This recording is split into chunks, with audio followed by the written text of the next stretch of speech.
Es un gusto saludarles nuevamente. Espero que haya sido nada más un fragmento de tiempo. Bienvenidos a la segunda parte sobre la educación en la primera infancia de Jesús. Si usted no ha visto la primera parte, le sugiero no saltársela. Mejor avance el video hasta el final, no lo vea, nada más aváncelo y dele clic en la miniatura de la primera parte. Ok, continuamos. Realmente pocos hogares en el mundo podrían haber dado a un niño una educación de tanta calidad. Jesús tuvo hermanos más pequeños, que fue un hecho fundamental para un crecimiento balanceado.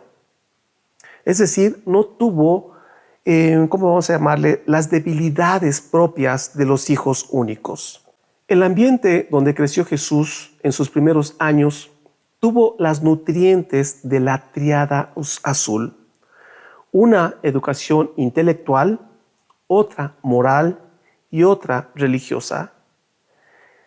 Jesús creció como todo niño de su época, sin privilegios o digamos algún tipo de sobreprotección nociva.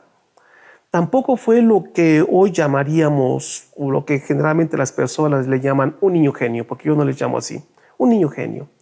Jesús no fue un niño genio, es decir, un niño con conocimientos, vamos a llamarle altamente especializados, adquiridos de manera intelectual.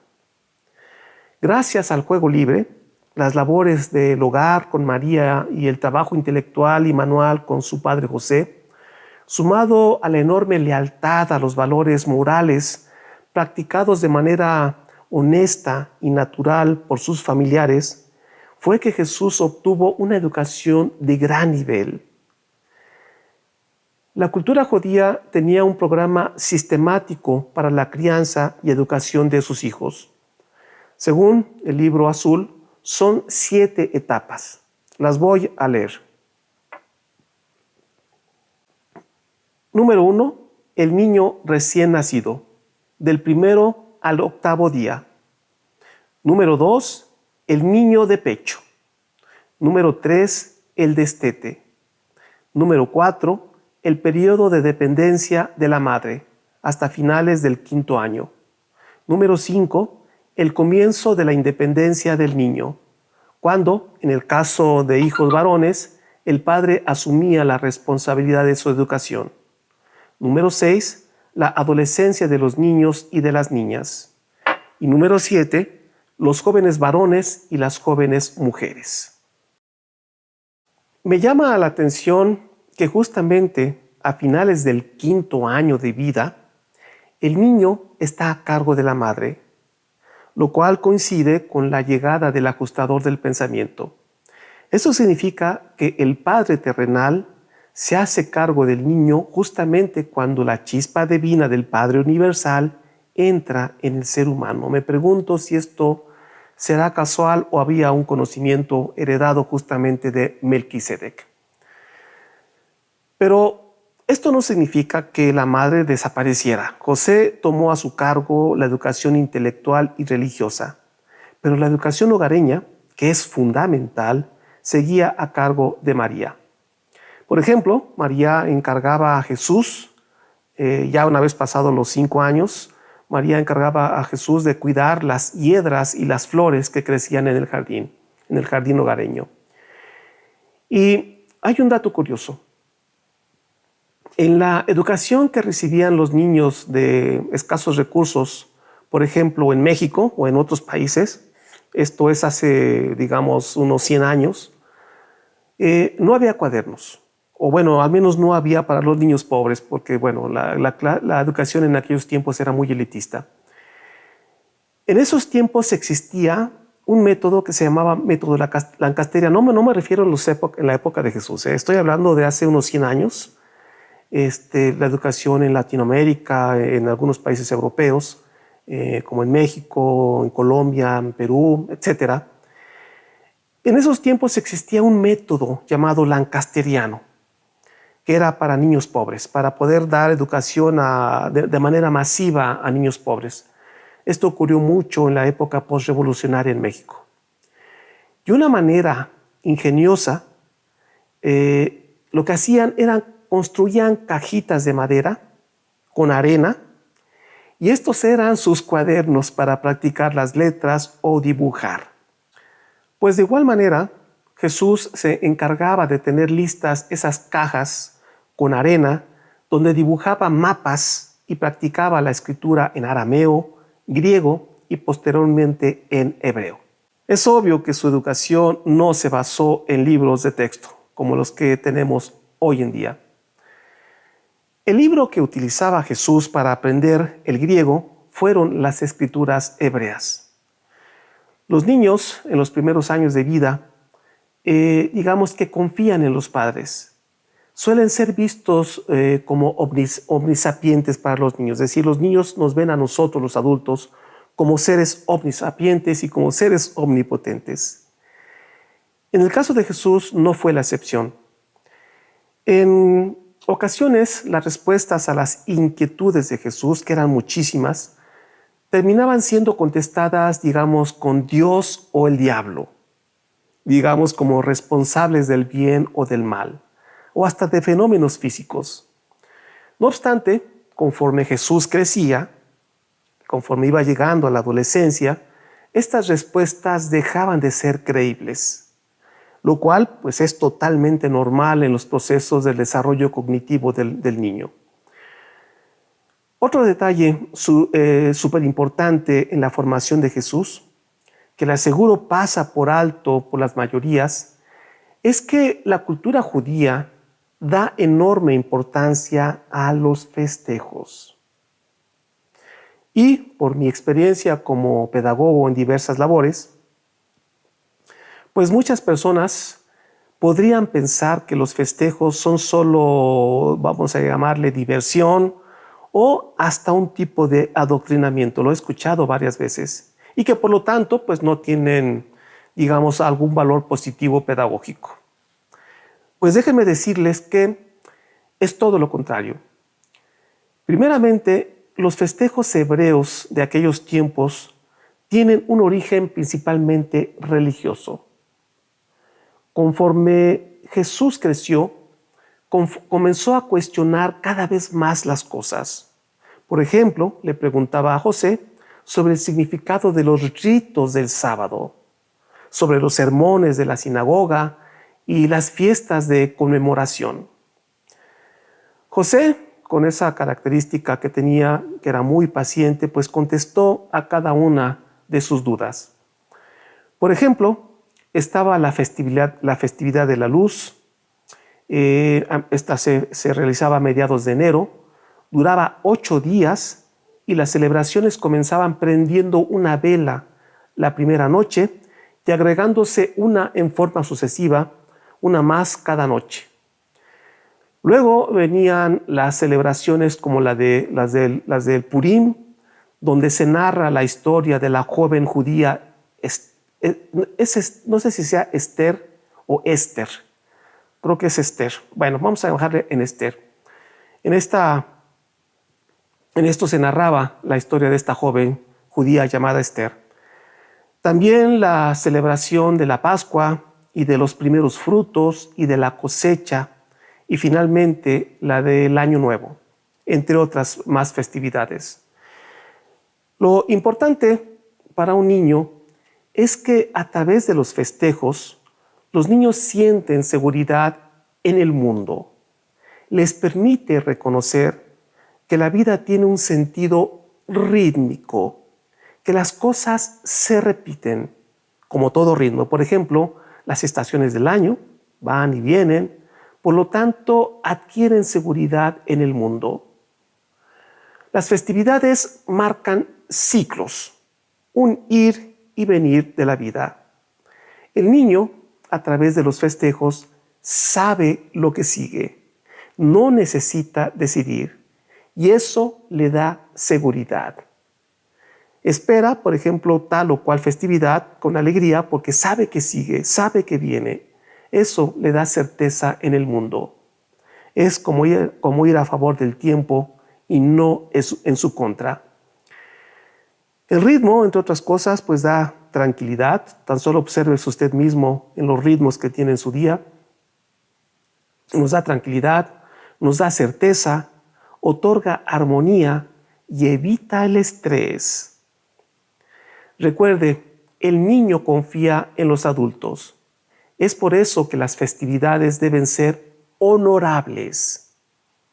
De ahí la importancia de no confundir estos festejos con los pachangones, los reventones modernos, cuya finalidad es embriagar nuestros sentidos. Son cosas muy diferentes. Las fiestas judías de aquel entonces eran celebraciones muy serias, con un significado. En todas ellas había un profundo sentido de reverencia divina, lo cual era de gran valor para la formación moral del niño. Gracias a que José pasó de simple carpintero a contratista y su gran habilidad como comerciante, la familia de Jesús vivió una bonanza económica. No pasaron penurias, al menos hasta la muerte de José. Jesús creció en medio de una familia recta y disciplinada, en un ambiente de trabajo, pero también con momentos de esparcimiento, llevando todos ellos por los ritmos de los festejos, pero sobre todo gracias a su interminable curiosidad y su aguda capacidad de observación, aprendía de todo y de todos. En su tiempo libre, Jesús solía estudiar las flores y las plantas, y por las noches las estrellas. La autoridad amada que ejercían sus padres sobre él fue la fuente de un camino moral recto. El amor al servicio es uno de los mejores ejemplos del amor al Padre. María y José eran caritativos. Entre una de las acciones recurrentes era que María tenía un palomar en su casa y la venta de las palomas la usaban para la caridad. Jesús, nada menos que Jesús, administraba el dinero y aportaba el diezmo para la sinagoga. Bien, hasta los 7 años, y repito, hasta los 7 años y no a los 6, es que la educación formal se impartía a los niños judíos. Evidentemente, la educación que Jesús recibió fue del tipo religioso dentro de las sinagogas, que eran, digamos, los edificios judaicos destinados al estudio de las Escrituras. En estos recintos recibían la instrucción por parte del chazán, que era una especie de ayudante y maestro dentro de las sinagogas. Si bien Jesús ya hablaba el arameo y el griego, fue hasta su ingreso en las escuelas de la sinagoga de Nazaret que aprendió a leer y a escribir en hebreo. De los 7 a los 10 años, asistió a la escuela elemental de la sinagoga con el estudio bíblico de los libros de la ley en lengua hebrea. Los niños lo que hacían es que se sentaban en semicírculo en el suelo, no había banquitas. Según nos relata el libro Durantia, se sentaban en el suelo, lo cual no es un pecado, lo cual no es denigrar al niño, porque hoy en día se tienen un poco esas ideas confusas, y entiendo por qué. Pero bueno, lo cierto es que se sentaban en semicírculo en el suelo, y el chazán se sentaba frente a ellos. Empezaban por el libro de Levítico, luego el libro de los profetas y de los salmos. Todo esto en el idioma hebreo. Las técnicas de estudio de los textos sagrados era el de la repetición. Por ejemplo, el chazán decía alguna parte del texto y los niños repetían en coro. La lectura repetitiva era una técnica de memorización.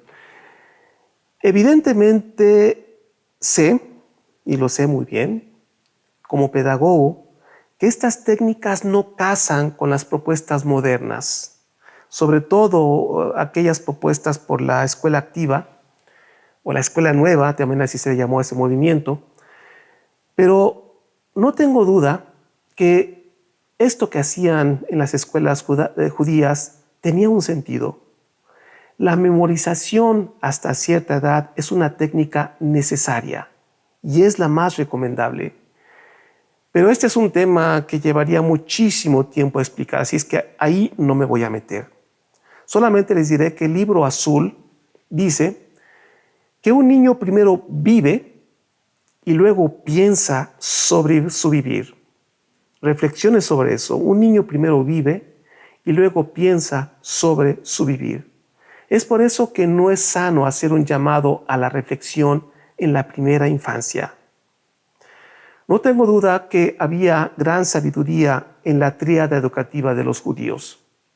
Bien, Jesús se graduó de la escuela de la sinagoga a los 13 años y se le entregaba a los padres, en este caso se le entregó a José y María, a Jesús, por supuesto, hablando de Jesús, a sus padres como con el título de hijo de los mandamientos. Así era el título, pongo entre comillas, el hijo de los mandamientos.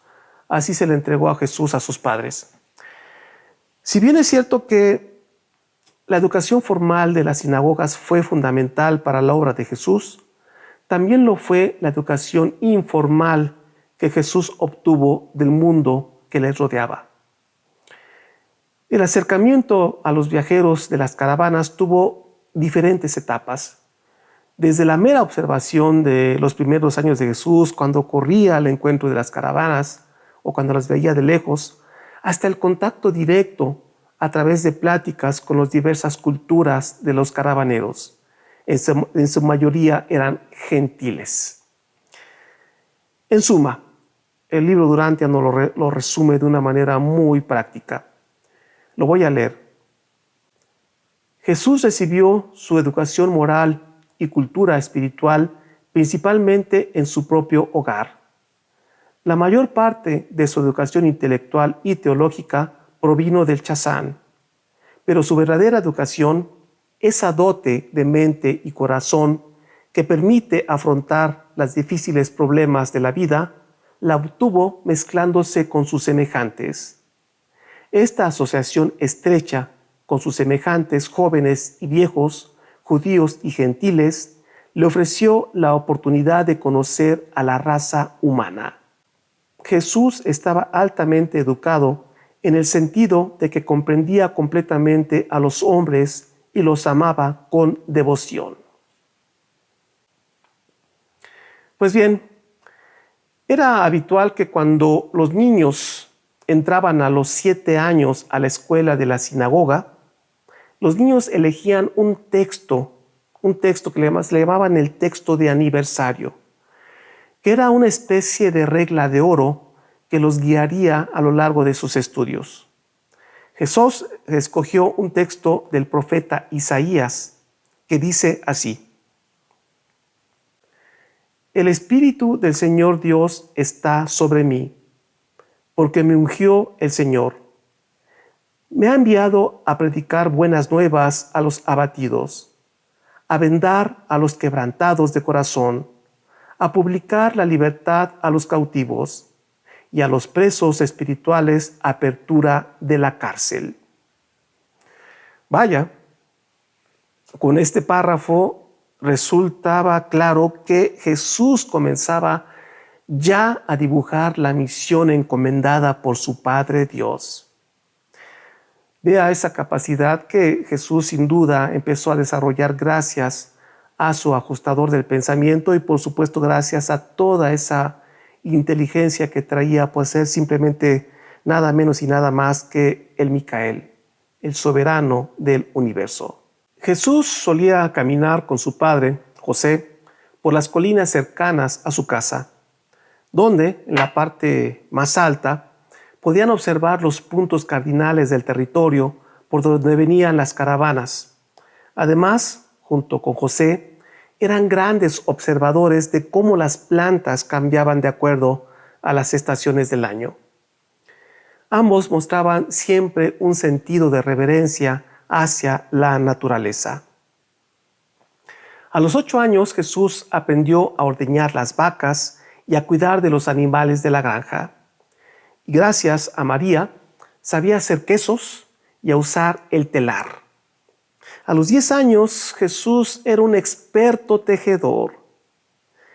También Jesús y Jacob solían visitar a un experto ceramista para ver cómo modelaba el barro.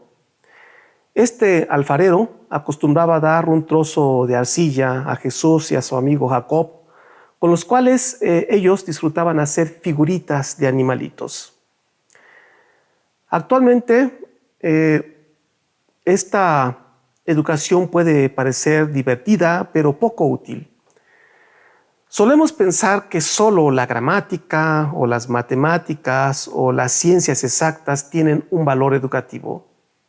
Sería muy extenso fundamentar la importancia del uso de las manos a través de las manualidades para niños en la primera infancia. Solamente les diré que el niño es un ser volitivo, no es un ser intelectual, es un ser volitivo, hacer. En consecuencia, las ciencias exactas resultarían vacías para un niño pequeño, que más bien a esa edad aprende imitando y haciendo con las manos todo lo que los adultos hacen. Sin duda, todas las actividades que realizaba Jesús de manera cotidiana eran ejercicios volitivos, y todos ellos se convierten en el cimiento de una vida adulta intelectual. Es decir, antes del pensar debe venir la voluntad. No olvide esto, las manos son el cerebro exterior del hombre. Manos hábiles, pensamientos hábiles. Reflexione sobre esto. En sus vacaciones Jesús solía irse una semana con uno de sus tíos, que era pescador en el mar de Galilea, o también solía ir a la granja del hermano de María, con lo cual Jesús aprendió los secretos de ambos oficios. También conoció a un maestro de matemáticas proveniente de Damasco, con lo cual conoció y practicó por varios años estos conocimientos matemáticos. Y una pregunta, ¿sabía usted que Jesús tocaba el arpa? Pues se las arregló, como hábil que era y como inteligente que era, se las arregló con un músico para intercambiar productos lácteos por clases de arpa, ya que Jesús tenía profundo interés por la música. A los 11 años era un experto arpista y solía tocar en eventos familiares. Conforme Jesús crecía, las preguntas eran cada vez más profundas e imposibles de contestar, no solamente por sus padres, sino para sus maestros. Ya no les satisfacían respuestas un tanto mágicas, sino que cada vez más necesitaba respuestas científicas. Tenía especial interés en la geografía y la astronomía. Por ejemplo, una pregunta recurrente es que se inquietaba del por qué en Palestina había una temporada de sequía y otra de lluvia, lo cual tiene que ver obviamente con un conocimiento científico. En fin, el medio ambiente de Nazaret y la vida hogareña que María y José dieron a Jesús fueron los pilares para su vida adulta. A lo largo de su vida, algunos insistieron en que Jesús debería crecer en un territorio con más centros de enseñanza y de cultura hebrea, como podría ser Alejandría o Jerusalén. No obstante, José y María se negaron, e incluso cuando en una ocasión le preguntaron al mismo Jesús, cuando lo hizo Nacor, el maestro Nacor, que era un maestro de la academia rabínica, cuando propuso llevárselo a Jerusalén, pues le preguntaron al mismo Jesús y éste se negó. Yo creo que no fue casual que el mundo espiritual haya elegido Nazaret como la cuna donde habría de tener sus primeras experiencias de la vida material, el soberano del universo.